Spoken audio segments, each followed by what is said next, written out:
Una paradoja es una idea lógicamente contradictoria u opuesta a lo que se considera verdadero a la opinión general.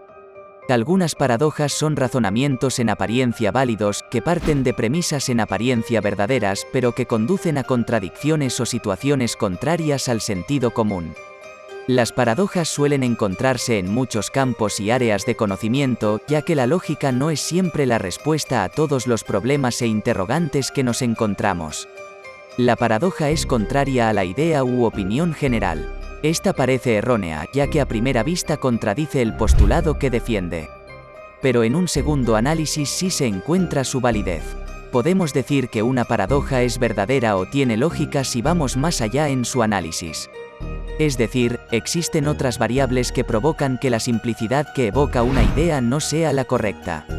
Y que, como consecuencia, sean otras ideas, aparentemente contrarias, las correctas en la elaboración de una afirmación o de una teoría.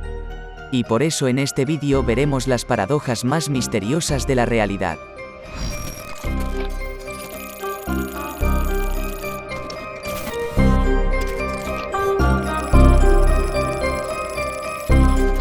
Imaginemos que estamos con un grupo de personas, por ejemplo, en una reunión familiar, un reencuentro de la clase. Pongamos que son unas 25 personas. En la reunión estás sentado en una silla y, de repente, te preguntas, ¿cuál debe ser la probabilidad de que entre esa gente dos personas cumplan años el mismo día? La paradoja del cumpleaños es una verdad matemática contraria a nuestro instinto, que sostiene que son muy pocas las personas necesarias para que haya una probabilidad cercana al azar de que dos de ellas cumplan años el mismo día.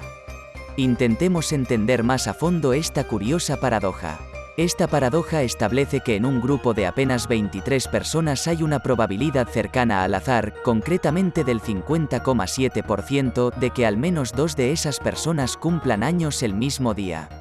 La popularidad de este enunciado matemático es debido a lo sorprendente que resulta ser el hecho de que sean necesarias tan pocas personas para tener posibilidades bastante seguras de que tengan coincidencias en algo tan variado como es la fecha de cumpleaños. Aunque a este hecho matemático se le denomina paradoja, en un sentido estricto no lo es. Es más bien una paradoja en tanto que resulta ser curiosa, dado que es bastante contraria al sentido común. Cuando se pregunta a alguien cuántas personas cree que hacen falta para que entre ellas dos cumplan años el mismo día, la gente tiende a dar como respuesta intuitiva 183, esto es, la mitad de 365. El pensamiento detrás de este valor es el de que partiendo por la mitad la cantidad de días que tiene un año ordinario se obtiene el mínimo necesario para que haya una probabilidad cercana al 50%. Sin embargo, no es de extrañar que se den valores tan altos a la hora de intentar responder a esta pregunta, dado que la gente suele entender mal el problema. La paradoja del cumpleaños no se refiere a las probabilidades que hay de que una persona en concreto cumpla años con respecto a otra del grupo, sino, son las posibilidades de que dos personas cualquiera del grupo cumplan años el mismo día. Ahora no suena tan descabellado, ¿verdad? Tuve un encuentro con esta paradoja hace mucho tiempo. En la escuela, resulta que la profesora nos estaba preguntando nuestra fecha de cumpleaños y yo se la dije, normal, por cierto es el 15 de mayo. Entonces un par de nombres después escuché la misma fecha de cumpleaños. En ese entonces no éramos más de 23 personas.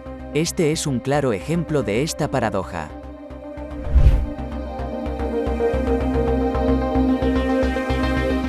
¿Conoces el experimento mental, la nave de Teseo, en el campo de la metafísica de identidad? El barco de Teseo es un artefacto en un museo. Las tablas de madera se deterioran y las reemplazan con nuevas. Si las tablas removidas son restauradas y reensambladas sin deterioro, ¿es esa la nave de Teseo? Ambas son la auténtica nave. Yo no tengo la gema de la mente. Y yo no tengo una sola pieza del material original. Tal vez el deterioro es la memoria. El desgaste son los viajes.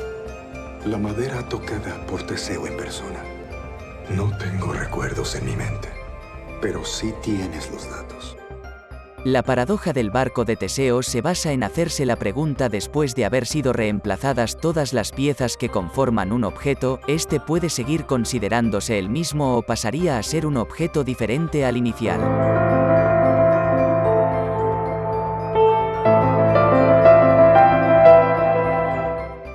Es una paradoja que tiene su origen en una leyenda de la mitología griega, la cual consta de diversas variaciones y preguntas adicionales a la original.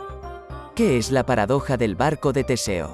La leyenda que da origen a la paradoja del barco de Teseo relata que en una oportunidad Teseo regresaba de la isla de Creta, junto con su tripulación, e iban en un barco que ya era bastante viejo. Durante el camino, el cual fue bastante largo, el navío se fue dañando cada vez más. Cada daño que sufría el barco era reparado por los tripulantes, siendo reemplazada la pieza rota por una en mejores condiciones, y en ocasiones las piezas eran recicladas y se colocaban en partes diferentes del barco. Cuando Teseo y sus tripulantes llegaron a puerto, el barco había sido completamente modificado, no quedaba una sola pieza que fuese del navío en el que salieron de la isla de Creta, o en su defecto estas habían sido recicladas y colocadas en lugares distintos como una nueva pieza. Este particular evento suscitó una pregunta por parte de los filósofos de aquel tiempo: ¿el barco en el que Teseo y sus tripulantes han llegado a puerto es el mismo barco en el que han salido de la isla de Creta? Lo que se busca con esta paradoja griega es aclarar de alguna manera cuál es la esencia de los cuerpos y objetos, su identidad, lo que los hace algo único.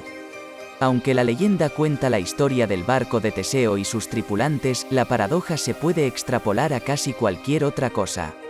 Es aplicable a otras situaciones y objetos que experimenten un cambio intenso en la mayoría de sus partes iniciales.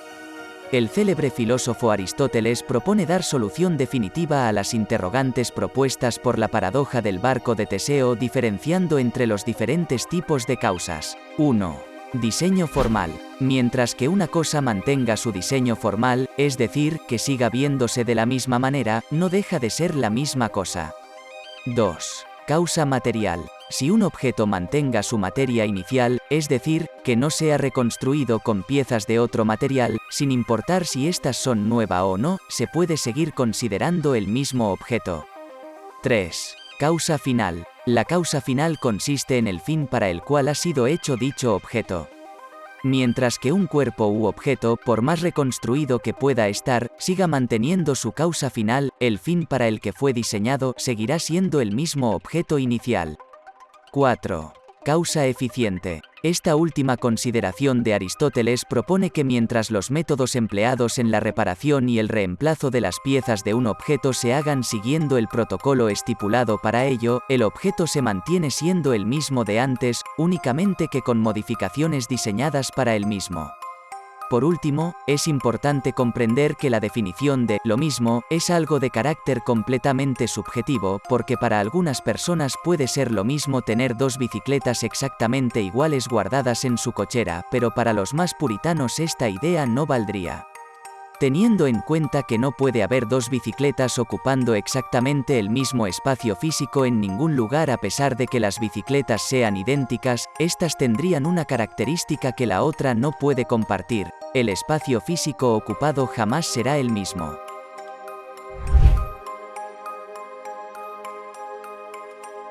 Para ir a cualquier lugar, tienes que recorrer primero la mitad de la distancia, luego, la mitad de la distancia que te falta por recorrer, después, la mitad de la distancia que te falta, y así hasta el infinito, así que nunca llegarás. Esta es una de la serie de paradojas del movimiento del filósofo griego Zenón de Elea creadas para demostrar que el universo es singular y que el cambio, incluido el movimiento, es imposible como argumentaba su maestro Parménides. Si te parece absurda, no estás solo, fue rechazada durante años. No obstante, la matemática ofreció una solución formal en el siglo XIX que fue aceptar que la secuencia 1 medio más 1 cuarto más 1 octavo más 1 sobre 16 y así sucesivamente suman 1. La secuencia también presenta un segundo problema, ya que imposibilita la existencia de una primera distancia por recorrer, dado que cualquier primera distancia posible podría dividirse por la mitad y, por lo tanto, no sería la primera después de todo. Por lo tanto, el viaje ni siquiera puede comenzar. La conclusión paradójica entonces sería que el viaje a través de cualquier distancia finita no se puede completar ni comenzar, por lo que todo movimiento debe ser una ilusión. Una conclusión alternativa propuesta por Henry Bergson es que el movimiento, tiempo y distancia no es realmente infinitamente divisible. El argumento de Zenón se denomina dicotomía porque implica dividir repetidamente una distancia en dos partes. Aparte de esta existen muchos más ejemplos como: en la paradoja de Aquiles y la tortuga, Aquiles está disputando una carrera contra una tortuga.